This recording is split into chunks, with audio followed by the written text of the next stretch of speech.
Hello, everyone. Thank you for attending this live event. We have a very special guest with us, Kristin Willard. You may know her as Bariatric Meal Prep on Instagram, or that's how I knew of her. But I am going to pass this over to her in just a second and let her introduce herself.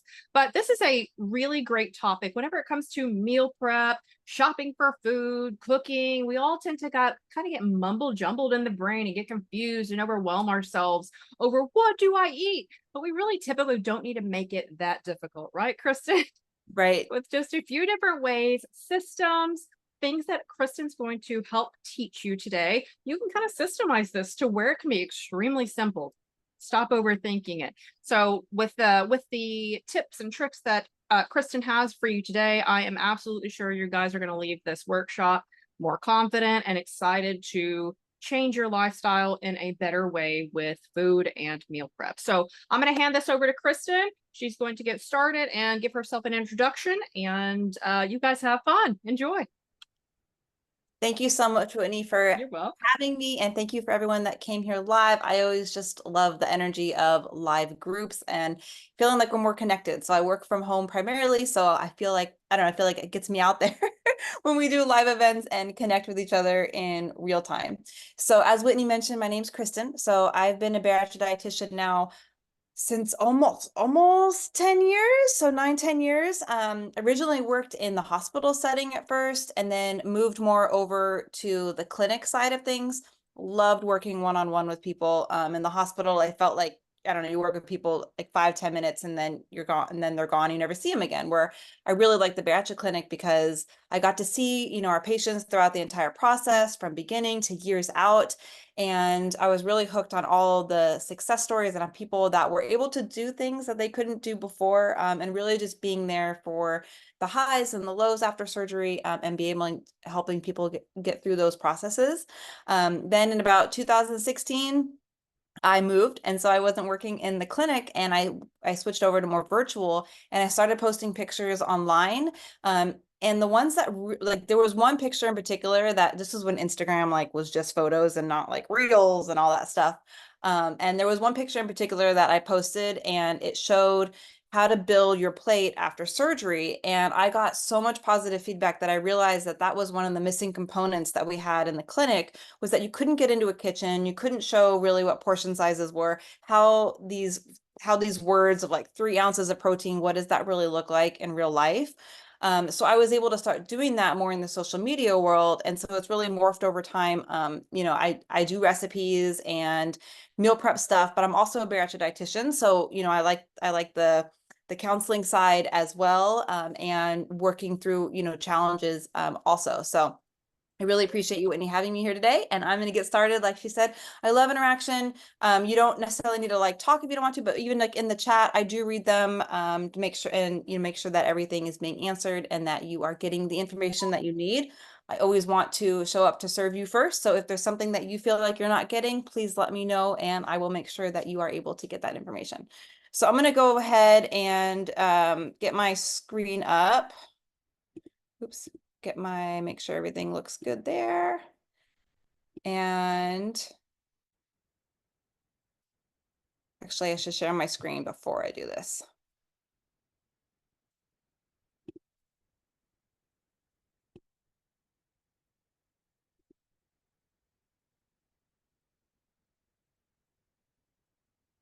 Coming, promise. I'll do. Okay, so you can see that okay?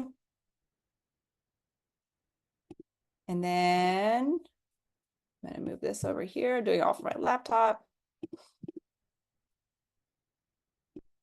All right, can we see that okay? Awesome. And I can't actually see the chat when I have the presenting view for some reason. So I will come back to the chat, and like I said, I will make sure to answer any questions as they come up. You can still hear me, Whitney? Just to make sure before I go. Everything's perfect. Yep. Okay, so let's get started. We are talking about meal prepping 101, tips and tricks to get started. Really, the purpose of this is just get you with those first few steps with meal prepping. I think there is a lot of misinformation out there. Like when you look online, you see people creating these like beautiful spreads of meal prep for the whole week, but it doesn't have to look like that. You can come up with your own version. So I would love to know, just kind of by a show of hands, how many people are currently meal prepping? Is anyone currently meal planning or prepping in their routine? See Robin. Great. Awesome. So, okay. I see Edva. Great. So there's definitely some of you out there that are already meal prepping. Awesome. I'm curious, has anyone out there tried meal prepping or meal planning and then just kind of stopped? Did that ever happen? And it might even be some of the same people that already rose their hand, and that's okay too. See Ashley. Great. Okay.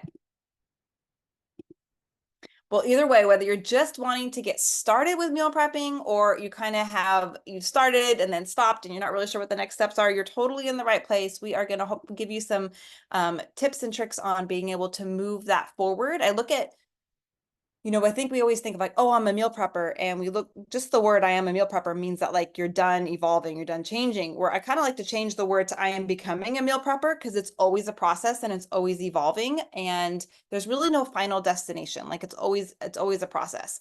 So the number one reason to meal prep is to make your life easier and not harder. And I find once we find some tips and tricks that work for you that make it easier, it's so much easier to lean into and be part of your routine. So I look at meal prepping as that it's a linchpin habit. And so what that means is, if you look at this kind of on the spoke on the bottom, that all of these things that go from the middle of the anchor to the outside, those are linchpins, right? And so those kind of help keep the whole wheel together and keep it going. And so when I look at meal prepping, it's like, if you hit this meal prepping, if you're able to meal plan, maybe you're not even at meal prepping, but just meal plan. If you're able to do that one thing, then a lot of the other pins that you have in your life can come together. So for example, if you start meal prepping, you may have more time to exercise because you don't have to spend as much time in the kitchen during the week. So you come home, you already have your meal there, and so you have that extra time to be able to go to the gym. More likely to skip, you're going to skip less meals.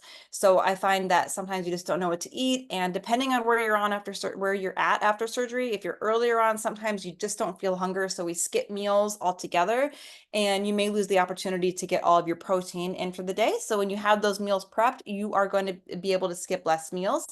You're more likely to meet your protein goals because you have a plan for each meal and you're able to fit in that protein. More fiber, which means more regular bowel movements, because you're planning in when you're going to get that vegetable, when you get those whole grains, and when you're getting that fruit. You might have more family meals together, like as far as you guys prepping the meals, and so you're spending more time in the kitchen. Having a plan each day can also prevent weight gain, which I know is a common fear with post-ops, and then ultimately help you reach your weight goal. So this meal prepping one time a week can be able to deliver these other things as well, which is one of the reasons why I call it a linchpin habit.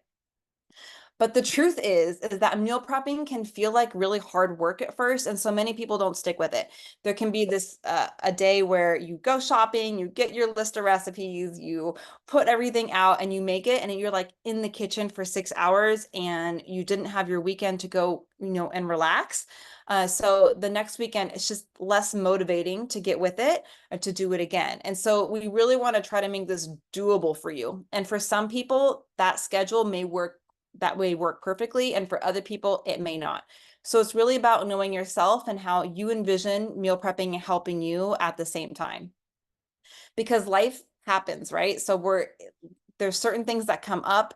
There's, you might be planning every Sunday, and then all of a sudden there's an out of town function, and your whole life kind of gets a little bit discombobulated for a few weeks, and you're kind of off the meal prepping train.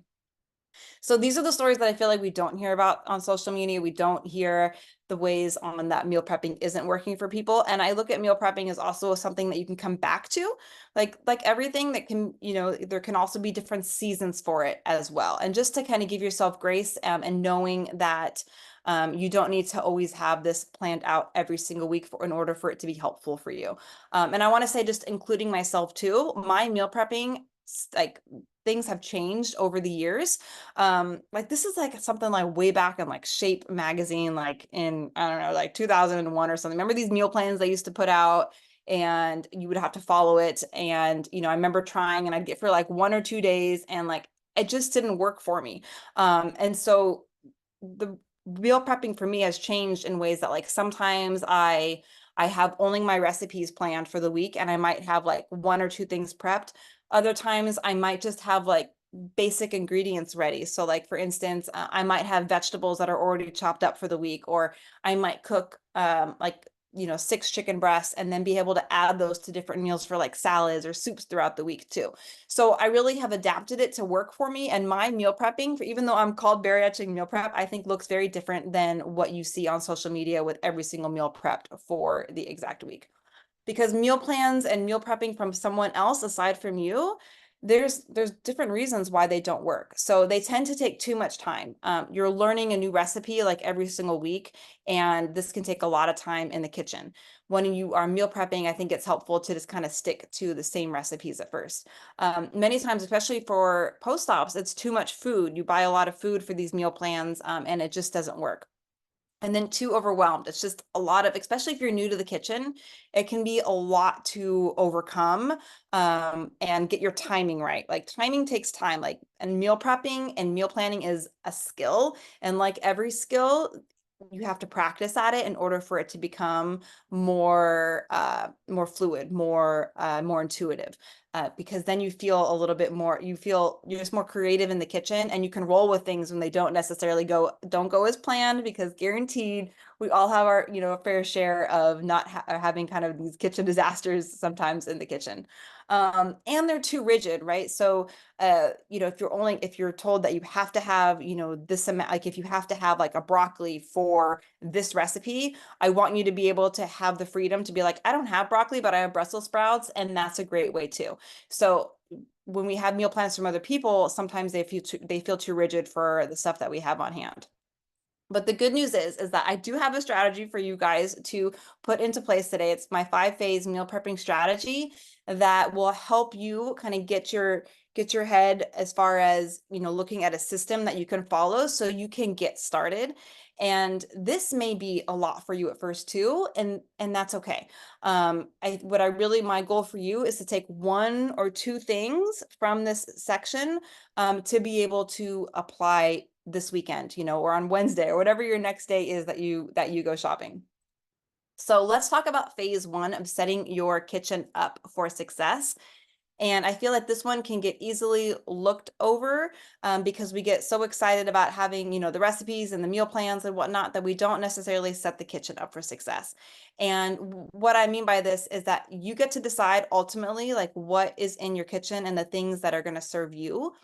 So what I like to follow is the remove and replace method. So give yourself like a day, to go through your kitchen and remove everything that doesn't serve you, looking at your refrigerator, starting with your refrigerator, then moving to your pantry, your freezer. You don't have to do all these on the same exact day. And then going through each item and asking yourself, like, do I need this? And like actually physically putting your hand on that item, and deciding whether or not to toss it. If it is not serving you on your health goals, or there's no one else in the household that is using it, then it's totally okay to get rid of. And I find that this is also a practice that helps you know that you don't need to keep everything. I think many times, like as kids, we're told that, you know, don't be wasteful, eat everything on your plate. And so I know you probably have heard that before, that we need to get out of that, you know, finish your plate mentality. And this is just another way to practice this. Like, you don't have to keep this because you used it for one recipe, but you don't like it anymore.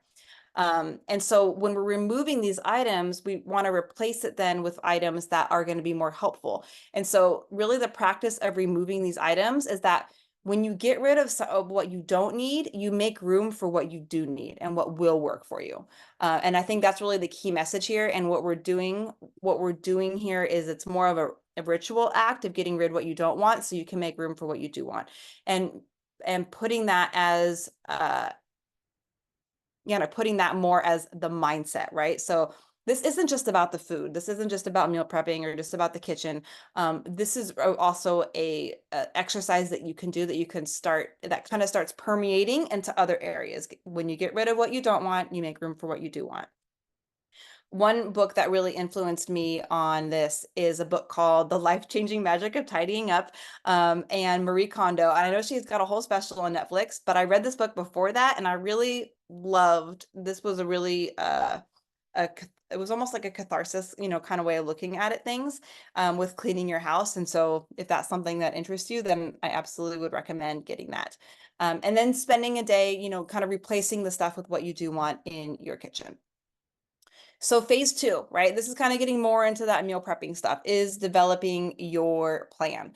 So coming up with a plan each week. This may be going to the grocery store once a week. This may be going to the grocery store twice a week. When you look for recipes, right? So I want you to come up with a list of recipes that you want to use for after surgery. I think like 12 or less ingredients. Like the when you look at a recipe and you see like 20 ingredients, that's like already overwhelmed, no matter how beautiful the picture is and how yummy the food looks. It just already becomes overwhelming. Ideally less than 45 minutes. I would go even, less than that, and like 30, 20-minute meals, I think are much more realistic. Use some ingredients you have on hand. So you already went through the remove and replace. So you should have an idea of what food items you have on hand and try to find recipes in accordance with that. And really aim for your meals when you look for recipes for about 15 to 20 grams each meal. At least, right? I like to see 20 to 30 overall, but if we're like just getting started and this is kind of new, at least 15 to 20 grams. And then less than, I know every dietitian is a little bit different. So, you might have a different idea, but like at least less than 25 grams of net carbs. And that's really a number more for those of you that are farther out. If you just had surgery, then your number is going to be even less than that. And then talk to your dietitian just because you don't have the space for those carbohydrates yet. And then focus on recipes that are going to have healthy fats.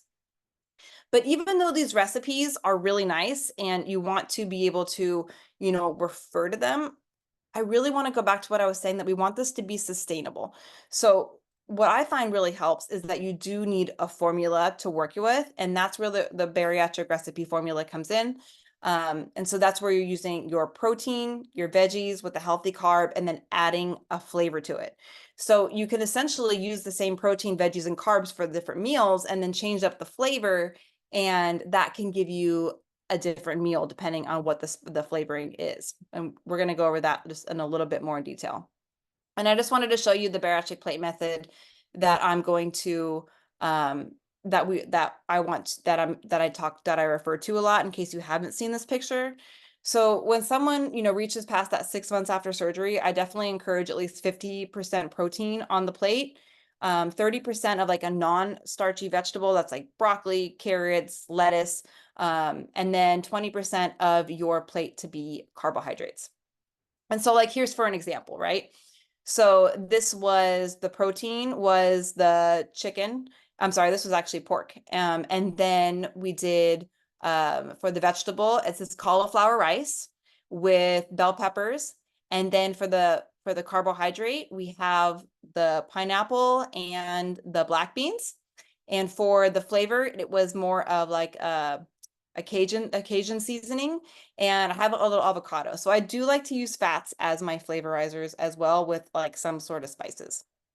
So kind of going back to that formula that we were talking about right here, the flavorizer, the flavors, it's so helpful to know your flavor families when you're doing meal prep, right? So having these flavors on hand are really helpful so that you can kind of change up the meal.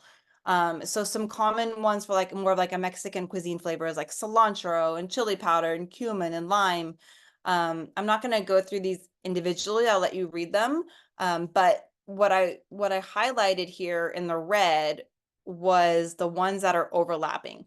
So I find that when I like to have these ones always in my kitchen because these overlap. And so I can use them like for different flavor families. So like an Asian, and then Indian. So I find like cilantro is a big one, garlic, cumins in a variety of them. And so when you add these to your plan, and once you get your protein and your vegetable and your carb, you change the flavoring like on the protein for one of those that I just showed you, and it can alter the whole meal just by that one flavoring. So just kind of as a beginner's tips, like be realistic with what you are going to do that week. Start with like 2 meals. If this is totally new to you, just 1 meal a week is great. And then keep the recipes like really, really simple.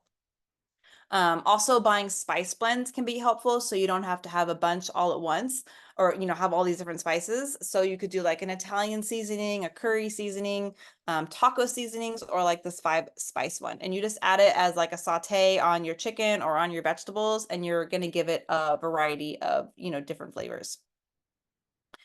So now let's move on to phase 3, and let me know if you have any questions about that as we go. Now we're going to do, so we got our recipes, right? So you write down, now we're going to go shopping. So first we have to make our list, right? So check your inventory, make sure that you don't have any, that you have everything that you need, or like what's in your pantry, make sure, that it's not on your list. And then what I find really helpful is to categorize my list by meats. And I know things have gotten like more online, but I still find it helpful, like even when I'm doing it online, to be able to have my list like more categorized. So like this, for instance, so having like your vegetables, and you can see, oh, I'm having all these variety of vegetables, or I'm having all these meats in there, to be able to know that you are getting your protein in. So to make things easy, either in store, and that's where that list can really help out, pickup or delivery. I know, like, especially since COVID, there's so many different options now, Instacart, Walmart, Amazon Fresh. These are all ways that you can be able to get your meals delivered. And what I like about this too is that it really kind of reduces impulse buying as opposed to when you're in the store. Or you can get like meals delivered too if you just don't want to meal prep at all. That's always an option. And then in phase 4, you're actually going to meal prep, right? So what can you do ahead of time? So look at your list, see if there's any vegetables that you can chop up. Those would be things like for salads, or if you chose like squash to be your vegetable for one of your meals, cutting up your squash ahead of time. When it comes to fruits, like I love to like wash my berries ahead of time, and then, put them in air lid, what is it called? Air lid tight container. Soups are an excellent one that you can make ahead of time, especially if it's more like in those winter months. I know right now in the middle of summer, it might not be as appealing. Prepare your slow cooker meals. That's something that you can do on the weekends too. You could also do a dump method where you dump all the ingredients. So, kind of going back to those flavor families, right? Putting in, if you want, you could have one thing of like chicken breast has the ginger and the soy sauce and like maybe some sesame oil and some garlic, and let it marinate in that. And then you can have another one with chicken with the garam masala, garlic, and ginger. And so kind of giving them and then using them in the slow cooker later. So once again, trying to keep it simple. Go back to that page. And then you can just like dump them in here. I like to use the Instant Pot too. The Instant Pot is another one of my favorite things. And that's where you don't necessarily need to use a slow cooker, but it's similar meals, but it cooks it like within like 20 minutes, on a weeknight. If you can get your sauces ready. So like, see if there's any recipes that for marinades, pesto, tomato sauce, hummus. These are all like nice little dips that you can create for later in the week and are going to reduce your time later. Meal prep day, having some sort of snacks prepped can really help. And so if you're a beginner starting with snacks, I always recommend hard-boiled eggs, having those available that you can do for snacks, or maybe you can make like an egg salad later. Fruit and a string cheese, just like knowing that's your plan, putting them next to each other is helpful. If you are allowed to have popcorn, you can pop popcorn ahead of time and then put them into individual baggies so that they are more single serving. Homemade protein bars are an option to do, or like smoothie bags. So like something that I've been doing lately is I grab the Ziploc bag, and then it's like, I don't know, 1 or 2 cups of spinach, 1 or 2 cups of baby kale, half an apple, 1/4 of a cup of banana, and a little bit of ginger, and then put them in a Ziploc bag and then put it into the freezer. And then when you're ready, you take it out and add your protein powder to it if you want to, and then like some almond milk or, you know, regular milk if you prefer. And then you can have a quick smoothie without necessarily having to make it all from scratch in that moment. And then marinate your meat ahead of time. So these are kind of all easy, quick ways to start with meal prep. You're going to feel like you have a plan with any of these because you're going to walk in the next day, you're going to be like, oh, I marinated that chicken for today. I'm ready to go. Things that you can make ahead meals. If you want to take it one step farther and not just prep your vegetables and, you know, chop things up, you can do meals ahead. So I already talked about soups, but you can do like a mason jar salad is another one. That's one of my personal favorites because they're so quick to make. And that's what you want to do as far as like make sure to put your dressing on the bottom and then put your hard vegetables. And this doesn't have to be a recipe. You can do like the salads that you like to make. Your dressing, your hard vegetables, and then put, if you are having carbohydrates, some sort, like put that in usually like 1/4 of a cup of quinoa or some sweet potatoes in there. And then on top of that is where you might put some cheese and then your actual proteins, like your chicken, or maybe you have, you know, canned tuna. That would go next, and then you put your lettuce on top of that. So the key is to make sure that the lettuce stays dry away from the ingredients on the bottom. And then you just pour it out and you eat it, and it's really quick. You can put them together in like 10 minutes. Different kinds of casseroles. So you could do like, you know, it depends on where you are after surgery, but some like common ones are like a zucchini lasagna, or you could do more of a kind of different vegetables with different meats in there. Slow cooker ones are also options. So once again, choose 1 or 2 of those meal prep ideas and see how they work for you. And then gradually work your way up. So like do 1 or 2 this week, and then maybe even do it the same. So something that I've been doing lately is like when it comes to the salads, because it's been so hot here, is making up like I do I do an Asian salad like 1 week, and then like the next week it might be like more of like a taco salad, and then I go back to the Asian salad, like because I have the ingredients. It's going to save money. I already have the ingredients. I already know how to make it, and I like them. And then I don't rotate them until I get tired of them. Like maybe eventually I'm like, I really don't want this Asian, you know, this Asian chicken salad.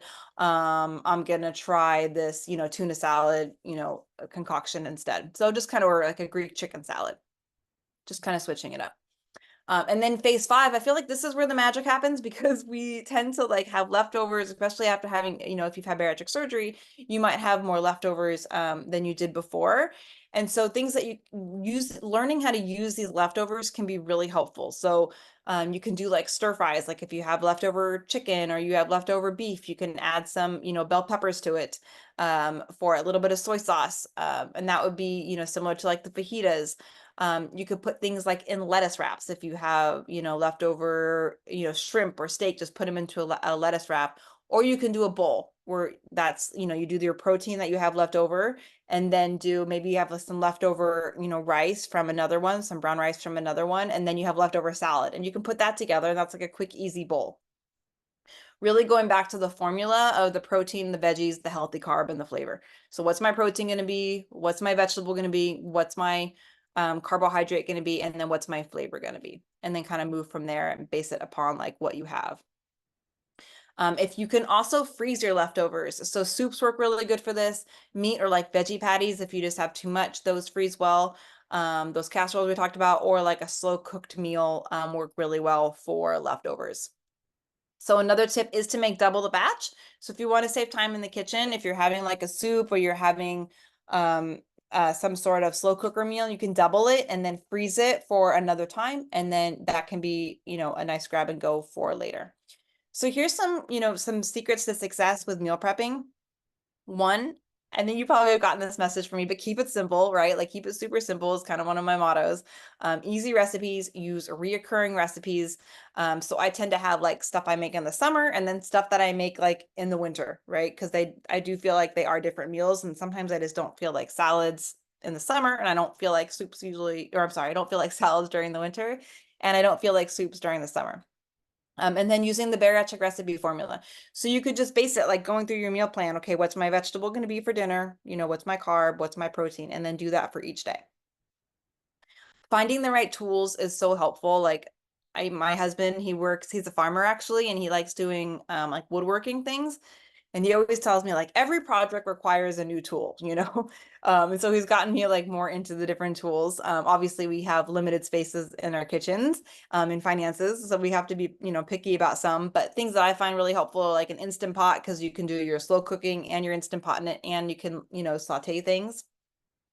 An air fryer is great. And then like a toaster oven, especially if you're cooking just for yourself, then, you know, it keeps the mess kind of smaller.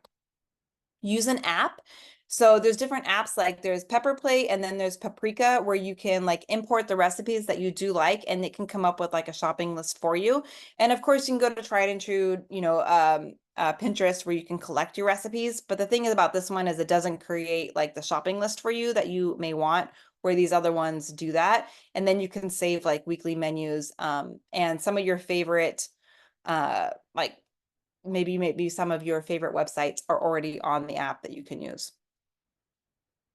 Develop a meal plan formula. This helps me a lot, is just having like a theme for each night, because we, you know, with work and with families and with friends, like our brains just kind of get like on a like decision fatigue. So if you just know, like on Mondays I do Italian, right? So what Italian foods are going to work for me? On Tuesdays I do tacos. On Wednesdays I do leftovers, which is kind of whatever Wednesdays. On Thursday, Thai Thursday, pizza on Friday.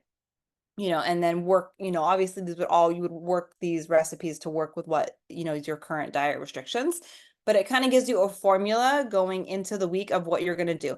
You could also do this with like the types of meals. So you could be like Mondays are slow cookers, you know, Tuesdays are sheet pans, you know, Wednesdays are soups. So it kind of gives you ideas just to start off with. Be flexible is secret number 5, and I have to cough and get some water. Staying flexible. So just because you have a plan for Tuesday and maybe something comes up, maybe there's you were invited to a function you weren't expecting to go to, like, you know, remaining flexible is helpful. So just being like, okay, well, I'm going to make that on, you know, Wednesday instead. For me, I like to like commit to like 4 to 5 meals a week. So like when I do my meal planning, I like to have my recipes for 4 or 5 meals, depending on, you know, kind of what's ahead. And I just know like I have those meals available for when I'm ready, but it helps me to stay flexible.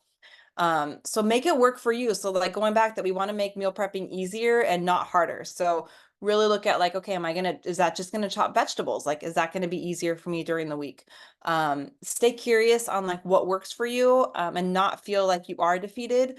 This quote was by Tony Robbins: stay committed to your decision, but stay flexible in your approach. So like you're committing, you know, to being healthy after bariatric surgery. You're committing to that. That decision has been made. So how can you stay flexible in your approach in order to fulfill that for yourself?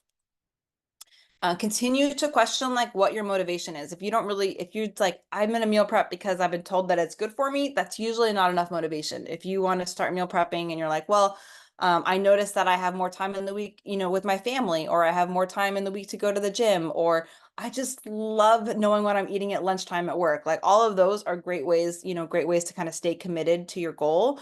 And if you're noticing that it's helping you make these positive decisions later in the week. So just as a recap, the 5-step process was setting up your kitchen for success. This is really important, I think, to really get started. And it creates that relationship with your kitchen. Develop your meal plan, go shopping, making sure to, you know, do that and come with a plan as you go shopping. Then meal prep, and then know how to use your leftovers. So are you guys excited about meal planning? Is there anything that like stood out for you as you went through this? Because you came today because you want to take charge of your health. Obviously, if you're here today, you know that your health is important and that you want to incorporate habits that are going to help you be successful on your path. Or you may have come today because you're just looking for like simple ideas on how you can get started. Or maybe you came today because you just want to meal plan like more consistently. And then maybe you came because you want to feed your family healthy meals. So you all came for like different reasons. So no matter what reason you came to, I want to know like what strategies do you feel are going to help work for you moving forward? I'd love for you to put that into the chat, or we can have a conversation with it, you know, at the end.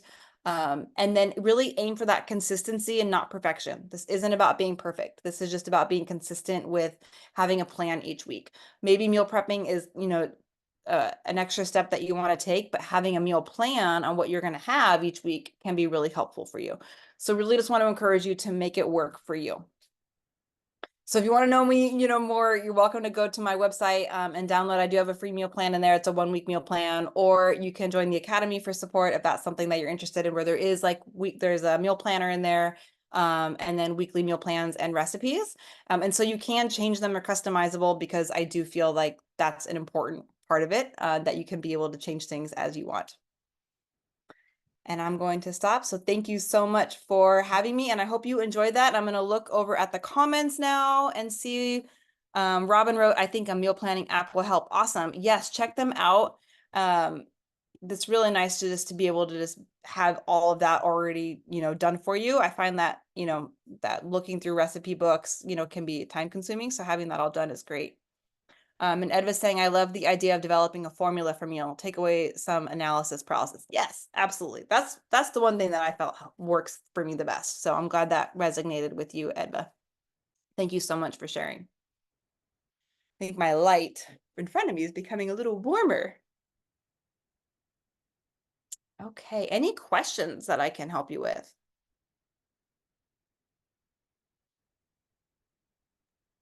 Ashley saying, I'm 2.5 years out of surgery and need to prioritize myself again. I have always had snacks on hand, but cooking 3 different meals for family has become overwhelming again. The app for grocery help will be amazing for me. I love the days, Taco Tuesday, Thai Thursday. Oh, good. I'm glad you found that helpful. Yeah, and I think cooking for family members, that is hard, right? Because it's not just you on your journey. You're doing this with other people in your household too that have their own, desires and needs and wants. And so finding that balance, it does take time. I definitely know that my kids do not love everything that I cook, and sometimes they come to the table and they're like, I don't like dinner. I don't like dinner. And so I'd love to share with you what works for me is that I always just try to include like one food item that they do like. So maybe that is chicken nuggets for them, the dino bites or the bear nuggets. Maybe it's a vegetable they like broccoli. Maybe it's sliced, sourdough bread, like something that I know that they can have. And then them just seeing something on the table that they like gives them the confidence to like try other things. And I definitely am not pushy with them on, trying different foods. I encourage like, oh, wow, this broccoli, tastes delicious, or, those kind of things. Or, oh yeah, that egg yolk, or that egg, that's going to help build your muscles. And so I try to like give them other like health reasons why it might be helpful. But you got to definitely find what works for you. Okay. Ashley's saying, great idea. I have a 12-year-old that is starting to try different things, but he is still 12. Yeah, right. And so like sometimes like even doing different sauces. Like my daughter loves chickpeas, right? And I did this chana masala. No, I did a tikka masala dish, which I had chicken in it, and it was more of like an Indian dish. And then she ended up liking putting the chickpeas, just dipping it into the sauce, and she didn't have the chicken, but she dipped it in. And so she was still kind of being exposed to those flavors. She may not have liked the tikka masala yet, but she liked it because the chickpeas are in there. So yeah, different things for different people. Right. Good. Well, I'm glad we got some interaction, and it sounds like some of you found some things that were helpful. Hi. I'm back. Hello, hello. This was so great, Kristin, really. I Thank you. can tell that, our people are very interested in anything food related, honestly. I think the biggest thing we can probably conclude with meal prepping is the anxiety of overwhelm with it. There's too many options. People compare themselves to other people. What are they eating? What should I be eating? Can I eat this? Like, it's just, there's too many thoughts and decisions to make around food, but honestly, at the end of the day, there's not. Also at the end of the day, they're bariatric patients, but that doesn't mean that they cannot eat, normal food, but just in different ways. So I like to make that point whenever it comes to shopping for food, meal prepping, that is a thought that I struggle with my patients and my clients, is they just think they can't eat regular food. And I'm like, no, you're still a normal human being. We're just kind of getting past that, Yeah. can you tolerate it kind of stuff. But yeah, I mean, everything that you put in here is very systematic and super helpful. But all that to say, anything meal related, meal plan related, it's super catchy in the bariatric space. And I can tell I'm going to be doing a lot more of these just with the response today. So, Oh, I'm glad people find helpful. Yeah, and I just try to simplify it. I think that's the whole thing, is just like, yes, starting with step one, and I know it sounds a bit like your protein. Okay, what's your protein going to be on Monday, Tuesday? Like, do you only like chicken? Do you like fish? And like, I think the word is like protein centric, like focus on that, or like protein forward, I hear people use, and like building out from there. Or, for someone else that might be helpful to be like, I love Mexican food. Like, I'm a huge Mexican and Italian person. I feel like that's one of the two cuisines. yeah, I love food too, but don't always cook it as much. As far as like, okay, I just feel like Italian. Okay, so like, what are some things that I can make that are Italian? And it's like, sometimes that can feel a little challenging. Like, let's do, I can do like a meatball, or I can do like a chicken parmesan, and then, okay, what's my vegetable going to be? I know broccoli always works for my kids. Like, that's the number one. I'm gonna add some broccoli to it. And then, what's going to be my side? And it could be a chickpea pasta for the carb. It could be, that's usually what it would be if it's going to be Italian, is some sort of carb or some sort of pasta that's going to be related to it. And I know my kids are going to eat that, and they're going to probably eat the broccoli, but they might not have the chicken parmesan, yeah, yeah, and that's okay. I try to find other ways for them to get protein, during the day. yeah. So, Well, you have really great methods. I agree with everything. I think I'd put in here, you and I are on the same, whenever you said, I don't know about your recommendations with 25 net yeah. carbs. Yeah, you're totally in line with what I do. I think it's pretty across the board the same. So that was refreshing to hear. But yeah, I mean, this is all very wonderful things. And guys, if you want more of this stuff, you hop in the group and you say, hey, give me more of this stuff. This type of these type of workshops. We really at Level Up, we try to kind of split everything between mindset, exercise, and nutrition, not just all nutrition. I don't like to make everything about nutrition, because we all know it's about habits and systems and consistency. So creating meal plans, creating a systematic way to shop for these foods, make it budget friendly, make it overall friendly for the family. I mean, you did a wonderful job. So I think people will go home with some really applicable methods. Thank you. I'm glad it was helpful. I know you mentioned budget too. We're doing a symposium in September. It's a free symposium. It's like a 3-day thing, and the recordings are going to be available for 24 hours, even for people that like can't come live. And there's actually going to be like a budget one in there as well, exercise, strength training. And so really kind of all that mindset stuff with nutrition and exercise is all going to be a part of it. So I hope you can come or watch it too. Yeah, well, at least send me the information for it. I can share it with our community. I think that's something that everyone would like to join in on and witness and watch. So yeah, give us whatever information and we'll support you in that too. Okay, awesome. Thank you. And I'm glad you like the cookbook, Edva. I'm so happy you use it. Thank you, Robin. All right, so I guess, is that all? We good? Yeah, that's all. Anything else you want to add? Any self-promotion, shameless plugs? No, just come. Yeah, come and hang out with me, on Bariatric Meal Prep, and stay in touch. Yeah. Hey, on Facebook, are you active on Facebook? Do you have a Facebook I am. page? I've kind of taken some steps back from it. I feel Instagram and TikTok have I can only handle so much. And so I'm not as active as I was. I feel like TikTok has taken the place of Facebook on my social media brain space. Bandwidth, brain space. Anyway. Both. Yeah. So I'm not on there as much. Mostly TikTok and Instagram are kind of the main areas I'm able to connect with people. Okay, so on Instagram, she is Bariatric Meal Prep. You'll find her very easily. Follow her, watch her video. She's also on TikTok. So, but yeah, keep on following her. Get her books. Anything to help you guys just be more successful with your journey. That's all we care about. That's why we're here for you guys. So, thank you so much, Kristin, and hopefully we'll have you on again, maybe before the year end. I don't know. Oh gosh, it's already halfway through the year anyway. I know, already halfway through the year. I'm glad you like the chicken salad, Robin. I saw that on their thing. All right, girls, we're going to go ahead and end tonight. Thank you guys for joining, and thank you, Kristin, for joining. Thank you, Whitney, for having me. Talk soon. Bye. Bye, guys. Thank you.